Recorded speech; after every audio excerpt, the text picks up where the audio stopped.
రాయలసీమ ముఖద్వారమైన అనంతపురం జిల్లా ఇప్పుడు అభివృద్ధి కంటే అధికార పార్టీ నేతల అక్రమ సెటిల్మెంట్లతోనే ఎక్కువగా వార్తల్లో నిలుస్తోంది. గత ప్రభుత్వ హయాంలో జరిగిన భూదందాలపై గళమెత్తిన కూటమి నేతలు అధికారంలోకి రాగానే ఇక్కడి విలువైన భూములపై కన్నేశారనే ఆరోపణలు వెల్లువెత్తుతున్నాయి. కియా పరిశ్రమ సమీపంలోని భూముల నుండి అనంతపురం నగర శివార్లలోని ప్రభుత్వ స్థలాల వరకు ప్రతి అంగుళాన్ని ఎమ్మెల్యేల అనుచరులు ఆక్రమిస్తున్నారని విపక్షాలు ఆరోపిస్తున్నాయి. జిల్లాలోని ప్రతి నియోజకవర్గంలోనూ ఎమ్మెల్యేల పిఏలు, అనుచరులు ఒక ప్రత్యేక సిండికేట్గా ఏర్పడి ల్యాండ్ సెటిల్మెంట్లు, ఇసుక దోపిడీ, అధికారుల బదిలీలో భారీగా చేతివాటం ప్రదర్శిస్తున్నారు. వాటా ఇవ్వకపోతే పోలీసులతో వేధింపులకు గురిచేయడం ఇక్కడ నిత్యకృత్యమైంది. కరువు జిల్లాలో సాగుతున్న ఈ అవినీతి సామ్రాజ్యం కథేంటో ఇప్పుడు చూద్దాం. అనంతపురం జిల్లాలోని పెనుకొండ పరిసర ప్రాంతాల్లో కియా పరిశ్రమ ఏర్పాటు కావడంతో భూముల ధరలకు రెక్కలొచ్చాయి. ఇదే అదునుగా భావించిన స్థానిక ఎమ్మెల్యే అనుచరులు అక్కడ ఉన్న ప్రభుత్వ భూములను, వాగు పోరంబోకులను ఆక్రమించి బినామీల పేరుతో రిజిస్ట్రేషన్లు చేయించుకుంటున్నారనే ఆరోపణలు వస్తున్నాయి.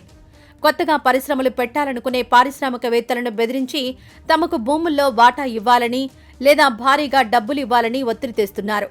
పర్సంటేజ్ ఇవ్వని వారికి అనుమతులు రాకుండా అధికారులపై ఒత్తిడి తెస్తున్నారు. ఈ సెటిల్మెంట్ల దాటికి పారిశ్రామికవేత్తలు జిల్లా విడిచి పారిపోయే పరిస్థితి నెలకొంది. గతంలో రైతులకు అండగా ఉంటామని చెప్పిన నేతలే ఇప్పుడు రైతులను భయపెట్టి తక్కువ ధరకే భూములను లాక్కొంటున్నారు. అనంతపురం నగర శివార్లలో ఉన్న ప్రభుత్వ స్థలాలను, హౌసింగ్ బోర్డు భూములను ఎమ్మెల్యేల అనుచరులు యథేచ్ఛగా ఆక్రమిస్తున్నారు.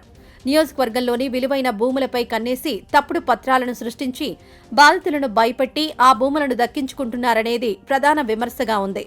ఏ వెంచర్ వేయాలన్నా, ఏ కట్టడం కట్టాలన్నా ఎమ్మెల్యే అనుచరులకు ప్లాట్ల రూపంలో లేదా నగదు రూపంలో వాటా ఇవ్వడం ఇక్కడ రివాజుగా మారింది. గతంలో మంత్రిగా ఉన్నప్పుడు కూడా కొందరు నేతలపై ఇలాంటి విమర్శలొచ్చాయి. ఇప్పుడు ఎమ్మెల్యేగా ఉన్నా ఆ పంతా మారలేదని ప్రజలు మండిపడుతున్నారు. మున్సిపల్ అధికారులను అడ్డం పెట్టుకుని అక్రమ లేఅవుట్లకు అనుమతులిప్పిస్తూ కోట్లాది రూపాయలు గడిస్తున్నారు.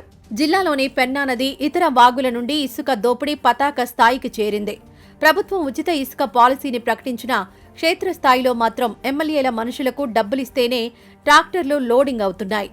ఎమ్మెల్యే అనుచరులు ఇసుక రీచ్ల వద్ద తిష్టవేసి సామాన్యుల నుంచి ట్రాక్టర్లకు అదనపు రేట్లు వసూలు చేస్తున్నారు. ఉచిత ఇసుక బోర్డులున్నా ఎమ్మెల్యే మనుషులకు డబ్బులిస్తేనే లోడింగ్ జరుగుతుందట. ఇసుకను అక్రమంగా బ్లాక్ మార్కెట్కు, కర్ణాటక సరిహద్దులకు తరలిస్తూ రోజుకు లక్షల్లో సంపాదిస్తున్నారని విపక్షాలు విమర్శిస్తున్నాయి. గత ప్రభుత్వ ఇసుక మాఫియాపై యుద్ధం ప్రకటించిన నేతలే ఇప్పుడు ఇలా చేయడంపై ప్రజలు తీవ్ర అసహనం వ్యక్తం చేస్తున్నారు. అనంతపురం జిల్లాలో అధికారుల బదిలీలు ఇప్పుడు ఒక పెద్ద ఆదాయ వనరుగా మారింది. ముఖ్యంగా రెవెన్యూ, పోలీస్, మున్సిపల్ శాఖల్లో తమకు అనుకూలమైన వారిని వేయించుకోవడానికి ఎమ్మెల్యే అనుచరులు రేటు కార్డులు ఫిక్స్ చేశారు. తహసీల్దార్ నుండి సబ్ రిజిస్ట్రార్ వరకు ప్రతి పోస్టింగ్కు లక్షల్లో వసూలు చేస్తున్నారనే ఆరోపణలున్నాయి. డబ్బులిచ్చి పోస్టింగ్లు తెచ్చుకున్న అధికారులు తిరిగి ఆ మొత్తాన్ని వసూలు చేసేందుకు ప్రజలను పీడిస్తున్నారు.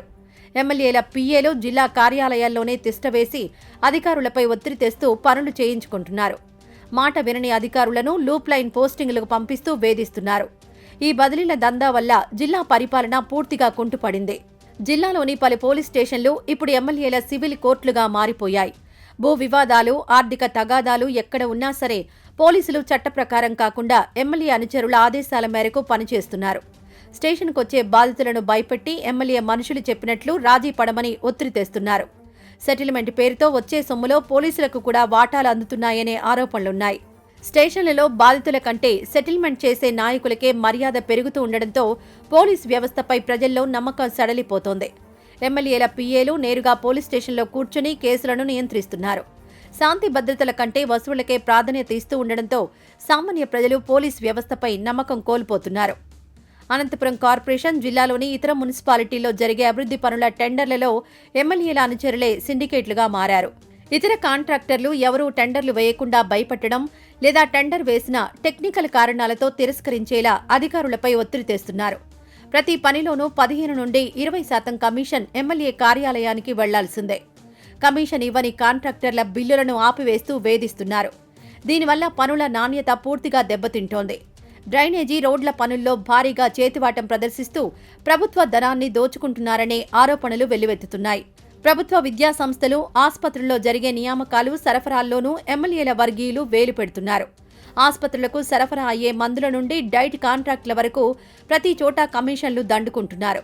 పేదలకు అందాల్సిన సేవలను కూడా ఆదాయ వనరులుగా మార్చుకోవడంపై సర్వత్రా విమర్శలు వ్యక్తమవుతున్నాయి. ప్రభుత్వ స్కూళ్లలో అభివృద్ధి పనుల పేరుతో నిధులను పక్కదారి పట్టిస్తున్నారు. ప్రైవేట్ కాలేజీలు, ఆసుపత్రుల యాజమాన్యాలను భయపెట్టి విరాళాల పేరుతో భారీగా వసూలు చేస్తున్నారు. అభివృద్ధికి అడ్డుగా మారిన ఈ వసూళ్ల పర్వం జిల్లాను అవినీతిమయం చేస్తోంది. ప్రజాప్రతినిధుల తీరు మారకపోతే భవిష్యత్తులో ప్రజలు తగిన గుణపాఠం చెబుతారని జిల్లా ప్రజలు హెచ్చరిస్తున్నారు.